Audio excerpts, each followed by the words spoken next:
Is the camera recording? Thirsty. So thirsty. That's good. Hey Nolls, it's Linnell, and today I have my very first story time video just for you guys. So, as you can see by the title of the video, this is going to be a kindercare horror story video. Are you guys ready? Waiting? I think you're ready. So, if you guys don't know what kindercare is basically like a daycare that school-age kids can go to, like, in the morning, and then you get dropped off at your school. Like, they'll drop you off at your school for you if your parents have to, like, work early and stuff. So yeah, also it has a summer daycare program for school-age kids, which you can also go to. That's like the basis of what kindercare is. So now on to the story. So to give you a little bit of background, my family moved to a new like housing development, like a new neighborhood. And we weren't technically in the district of the school that we had went to. So in order to do that, we had to get either driven to school or we had to take the bus from kindercare. But either way, there were like no buses that came to our neighborhood to like pick us up. So that's like the story for the second time this happened. So I'm going to talk to you guys about the first time that I had a horrible experience with kindercare. So there's this uppity, like, richer part of my city that is called, like, the Fishers Geist area, like Castleton area if you live in the Midwest, aka Indiana. So there's this, like, there was an uppity Fishers. We went to an uppity Fishers because my mom was a daycare provider there. Like, she was one of the teachers. Like, she had a class.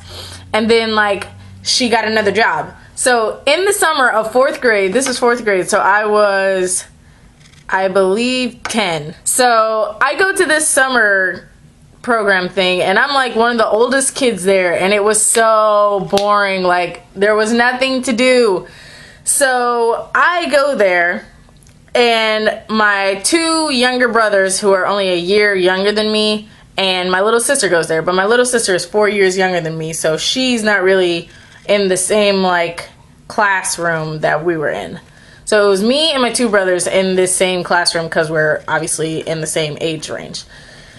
And there were these racist kids that were a part of this little summer program thing because they had, like, never seen black kids before. Like, they had seen Indian kids because a lot of Indians are in the area. It's a very affluent area, but, like, some of these kids were, like, just downright racist, and I'm like, we are 10, like, what are y'all doing? One day we were having a race, and it was my brothers and this little boy named Reed. Now, Reed was in the 3rd grade. Like, that was the summer of 3rd grade. So he was 9. Like, 3rd grade had just passed, and this was the summertime. My 4th grade had just passed, and this was summertime. So him and my brothers were the same age. And they were racing, and I guess they got mad. Or I guess he got mad because my brothers were beating him. But I was, like, cheering on my brothers. And this was, like, in a little fenced-in courtyard thing. So, like, it wasn't very big, like, looking back on it. I'm like, anyway. So, we were in this fenced-in courtyard, and I was, like, cheering on my brothers, because obviously they're my brothers, and I was cheering them on. I was like, yeah, woo. Reed stopped in, like, halfway in the race, because he was, like, that far behind, and he turned around and was like, what are you doing? And I was like, I'm cheering on my brothers. Like, what do you mean? And then he picked up grass and threw it in my face. Where do they do that at? Where? Not where I'm from. No, them is fighting activities. So I'm not a fighter. I'm like a really good girl. Like, I'm a straight A student.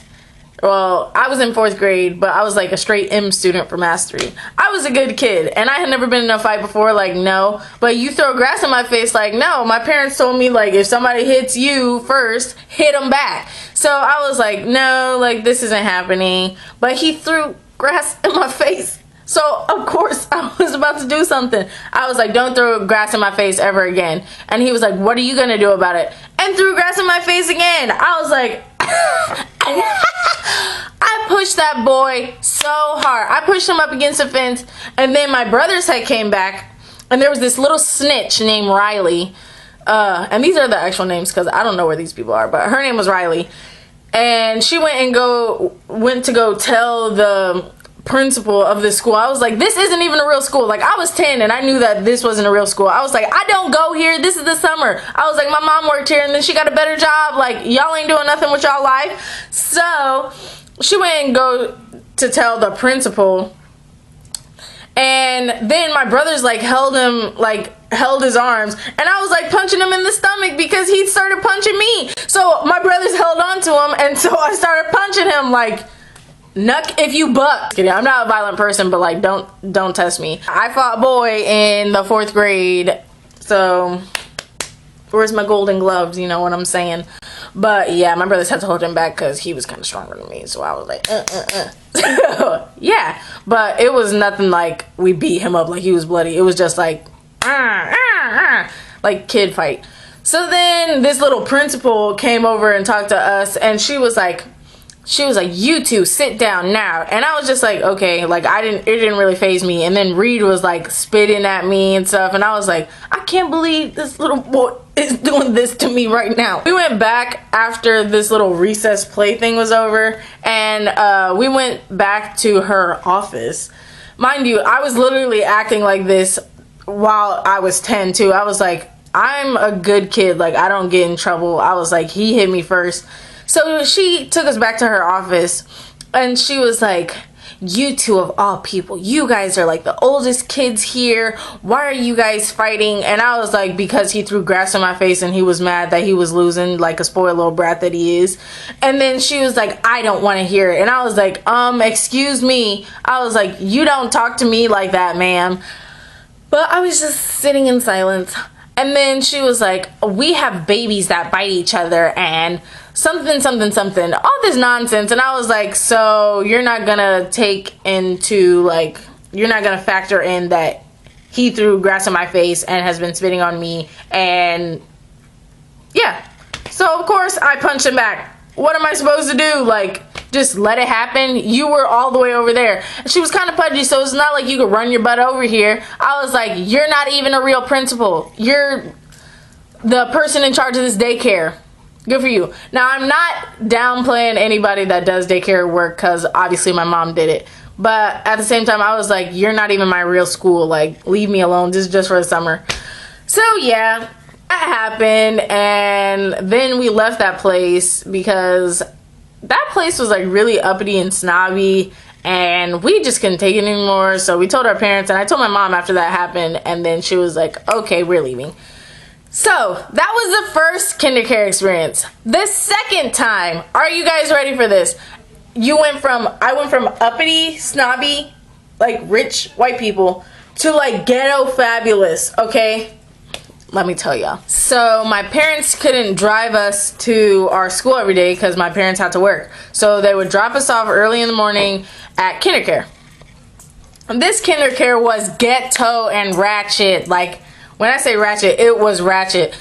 They would have like this cinnamon oatmeal that they would like put like cinnamon in. Like, it was just regular oatmeal, but they would put like cinnamon in it. And there was this chick, and I think her name was, I don't remember what her name was. But this heifer, this is the heifer that I'm going to tell you about later. She literally had 0 edges, and her hair was like all the way pulled up in the tight ponytail every single day. And it was like down to like her back. And I would be like, girl, you are doing too much. Like, you are doing too much. So anyway, this story, so me and my brother were like, we had like these CD players, and that was when like CD players were like really cool. And like, I had a purple one and my brother had a blue one.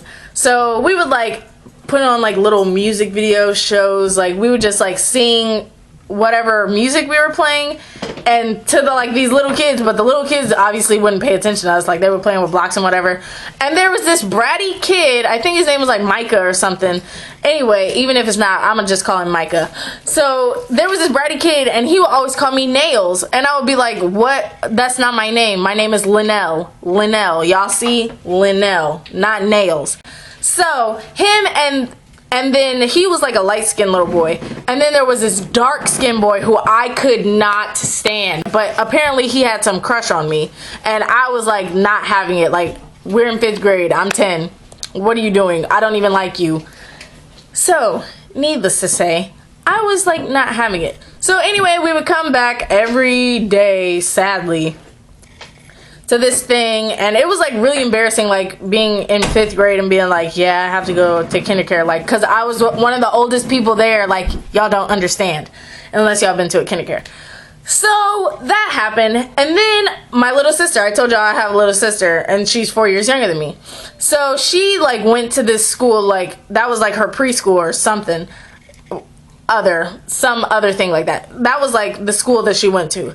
So she stayed there like all day or half day or whatever, and we had to like leave to go to school because I was in 5th grade. This kid, the dark kid who had a oh, that sounds really bad, the dark skinned kid who had a crush on me, who would also call me Nails, he was like, my sister was playing with these blocks one day, and like the kid was mad because I didn't like talk to him, and I did not like him at all, and it was obvious. I made it obvious that I did not like him, like as a friend, like obviously not like I don't like you like that, like I don't like him as a boy, as a person. So this kid like snatched the blocks away from my little sister, and I was like, my little sister was playing with that. He gonna say, no she wasn't, no she wasn't. And I cannot stand liars. Like, I'm gonna make a pet peeves video. I cannot stand liars. And I was like, my little sister literally just had those blocks in her hand. Sorry, I'm clapping like a ghetto person, but you know, this was like ratchet, so of course I have to tell it like a ratchet. So she was like, my sister was like, you know, kind of upset, but she's not really a confrontational person, at least like out in public. Plus she's like 4 years younger than me, so she's like 3 years younger than this kid, and this kid was like kind of big, not like big like this way, but he was like kind of tall. So I yanked the blocks from him, and I'm like, no sir. So we're like yanking the blocks back and forth, and I'm like, no, don't snatch from my little sister. And I'm getting loud, and then he was getting loud, and then the ratchet chick with the no edges came back, and she was like, excuse me, what is going on here? And I was like, he stole the blocks from my little sister. And then she was like, you know what she said? You know what she said? She was like, I cannot believe you, or some other mess. And she was like, you want me to call your mom? I literally had no chill, and I was like, go ahead and call my mom. I didn't do anything wrong. I literally said that, and I told y'all I am a respectful person. Like, when it comes to like actual school, I'm serious. But I understood the fact that I was not getting grades here. This had nothing to do with me, and that I was not in the wrong. So I was like, go ahead and call my mom. I'm not gonna get in trouble. I was like, this little brat was here snatching up my little sister's blocks and then was fighting with me. So I was like, no, that's not gonna happen. And she was like, well, you know, I'll call your mom. I was like, go ahead and call her. Do you act like I'm gonna get in trouble? Because I'm not. And then so she was like siding with that dark-skinned little boy, and I was like, okay, apparently y'all got something going on. Why is she like, why are you like liking a little boy, you creep? But anyway, so yeah, that was my story. If you are an adult, or even if you're like 16 and you have a kid, do not send your kids to kindercare. This is a lesson to you all. Do not use kindercare. I will never ever send my kids to kindercare ever, because kindercare sucks. No matter where you go, there's always some ratchet people there or some uppity snobby people, and they made me fight at a young age. That was my kindercare story time horror video. I hope you guys enjoyed this. If you want more storytime videos, like this video, and comment down below if you've had like a daycare horror story or just any other horror story. And yeah, I will talk to you guys next time. Bye!